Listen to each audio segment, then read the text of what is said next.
kerajaan telah belanja satu jumlah cukup besar, 5 bilion daripada kumpulan wang amanah negara untuk membeli vaksin, dan telah memperuntukkan 70 juta untuk membangunkan laman web bagi mendaftarkan rakyat untuk mendapatkan vaksin. Tetapi apa yang berlaku semalam, ramai pendaftaran yang terkandas. Kenapa ini boleh berlaku?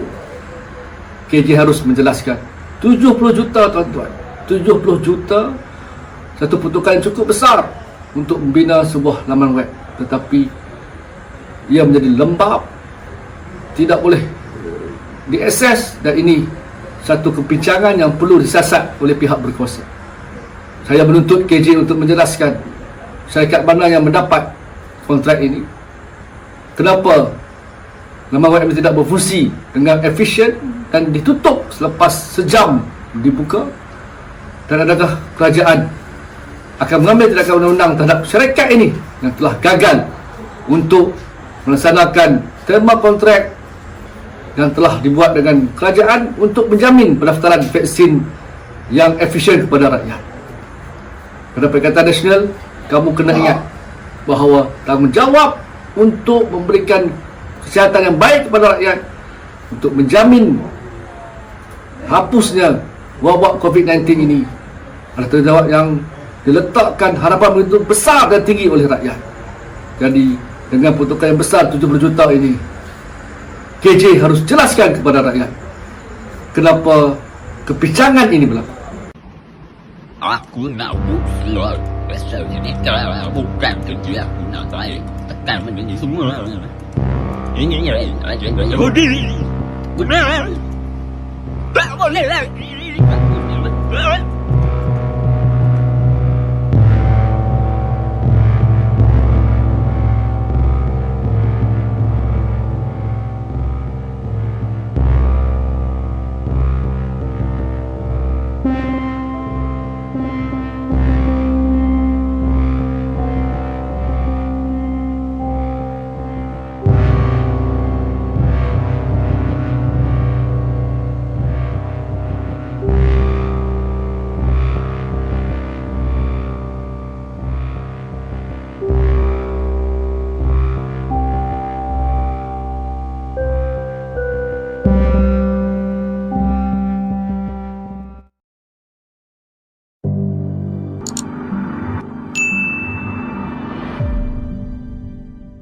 Assalamualaikum warahmatullahi wabarakatuh.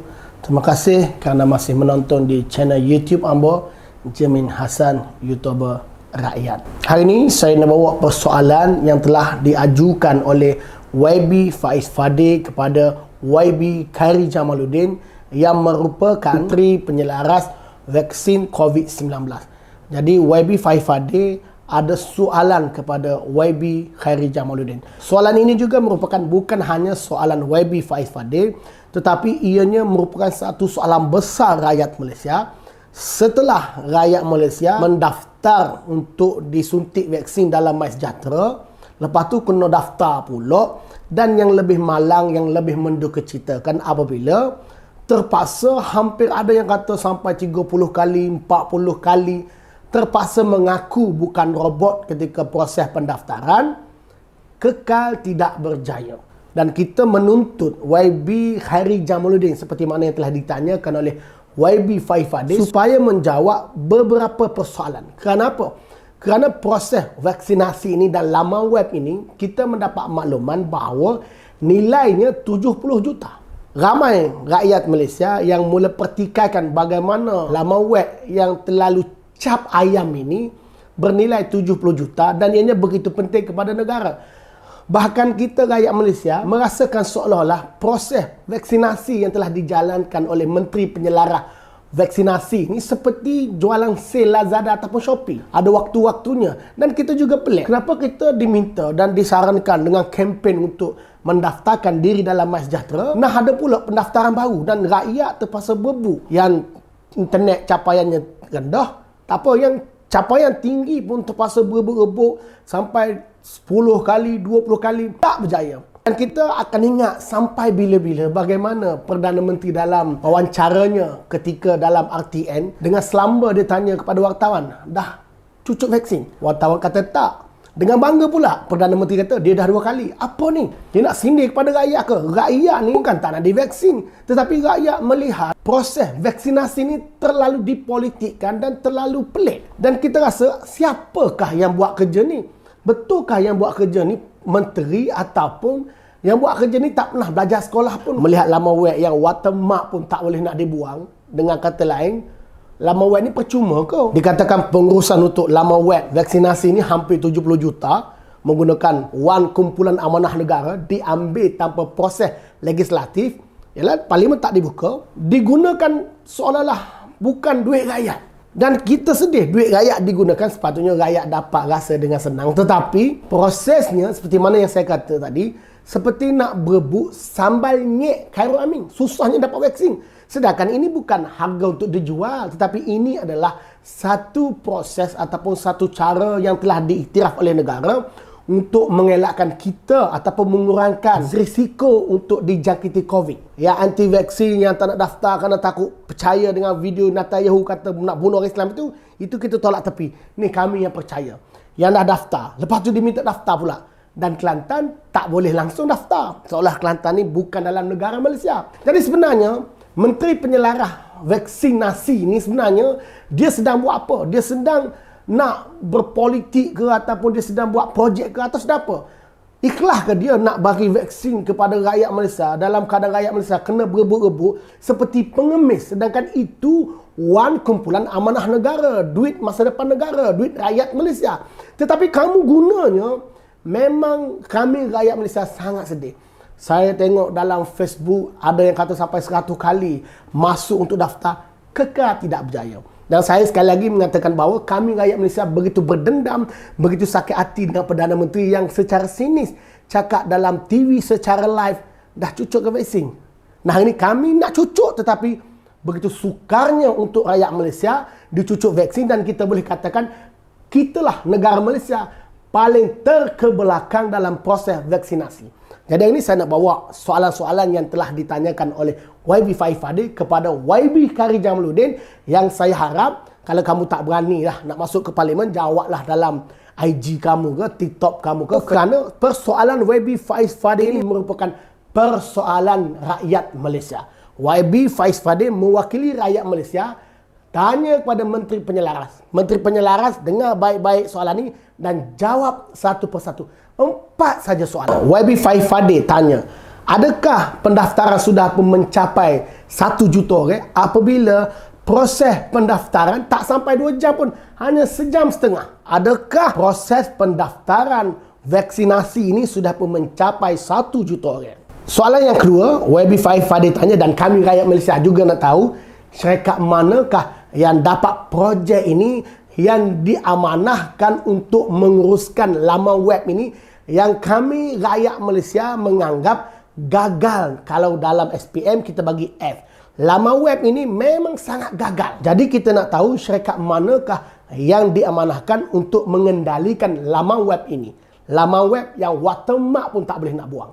Soalan yang ketiga adalah, adakah kerajaan akan mengambil tindakan undang-undang kepada syarikat yang mengendali laman web ini, yang dianggap rakyat Malaysia gagal, yang dianggap rakyat Malaysia menyusahkan, yang dianggap rakyat Malaysia telah membazirkan wang negara, di mana kita terpaksa membazirkan masa. Setelah membazir masa, daftar pula dalam MySejahtera, kena daftar baru pula, tetapi hasilnya sampai 30 kali, 40 kali, dan mereka kekal tidak dapat slot untuk suntikan vaksin.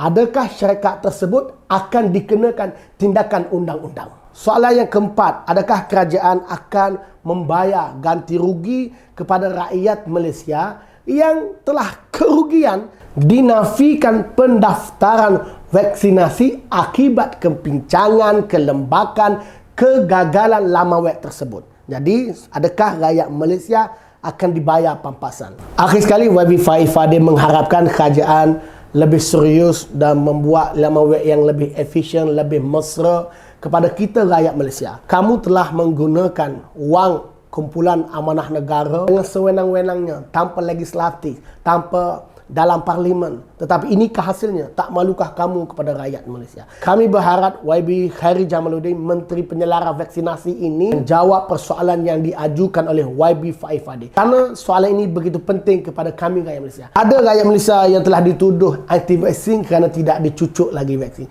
Tetapi sebenarnya kami rakyat Malaysia tidak ada masalah dengan vaksin, tetapi kami ada masalah dengan kerajaan gagal ini yang tak mampu nak urus pendaftaran pun. Saya nak bawa satu cadangan yang saya anggap sangat bijak daripada YB Faiz Fadil. Kenapa pendaftaran tidak dipecahkan mengikut negeri? Dan berlaku kesesakan yang besar, ikutlah negeri. Kenapa tidak dilakukan sedemikian? Dan kita boleh lihat kegagalan ini berulang. Jadi bagaimana kita nak berlaku kejayaan kalau kita mengulangi kegagalan yang sama?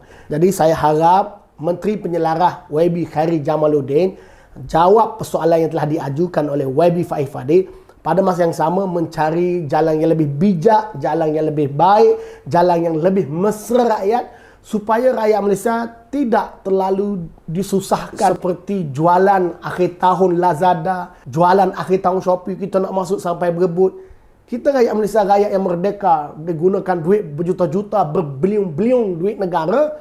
Ini caranya kamu layan rakyat Malaysia. Inilah salah satu caranya di antaranya untuk mengurangkan risiko rakyat Malaysia dijangkiti COVID. Ya, kita tahu bukanlah satu lesen besar kita disuntik vaksin, kita boleh bergerak ke sana ke sini seperti mana penipuan Perdana Menteri, konon kalau dah cucuk 2 kali boleh balik kampung. Walaupun kita tak boleh balik kampung, tak boleh bebas ke sana ke sini, tetapi sekurang-kurangnya kita boleh mengurangkan risiko. Dan bila ramai rakyat Malaysia telah pun disuntik, insya-Allah ia mengurangkan jangkitan kepada rakyat Malaysia. Di Kelantan sebagai contoh dah jadi negeri nombor 2 dalam negara kes paling tinggi. Saya mengharapkan Menteri Penyelara Vaksinasi ini fokus juga kepada negeri Kelantan. Saya nak beritahu, saya bukan nak membela rakyat Kelantan yang tidak pergi, tetapi sebenarnya ada rakyat Kelantan tak boleh pergi kerana jarak, mereka tak ada kereta. Dan sepatutnya saya nak beri cadangan kepada Menteri Penyelara, kepada warga emas yang berumur 60 tahun ke atas, janganlah dilakukan proses vaksinasi ini sama seperti kami yang berumur 50 tahun ke bawah. Kamu lihatlah bagaimana Turki mereka masuk ke kampung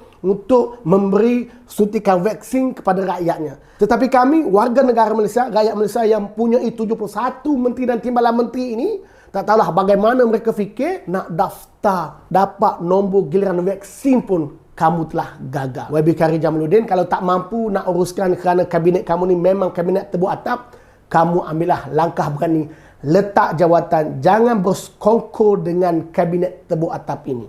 Kamu lihat sejak daripada tebuk atap sampai ke hari ini bermacam masalah. Berat saya nak katakan, tetapi seolah-olah kerajaan tebuk atap ini tidak ada redha, tidak ada keberkatan. Ya, rakyat memang tidak redha ke atas kamu yang telah mencuri ataupun mengkhianati mandat rakyat. Kepada rakyat Malaysia yang masih tidak ada tarikh yang senasib dengan saya, walaupun dah daftar di MySejahtera, tarikh untuk dapat suntikan pun tak ada, ingat apa kata Perdana Menteri? Dia dah 2 kali disuntik. Ingat sindiran itu, kita berdendam dengan Perdana Menteri hari ini. Dendam itu kita akan ajar pada pilihan raya yang ke-15. Jadi, sementara kita berdendam, teruskan hasut rakyat supaya pada pilihan raya yang ke-15, mereka-mereka ini yang telah gagal menguruskan negara mesti dikalahkan pada pilihan raya yang ke-15. Assalamualaikum warahmatullahi wabarakatuh.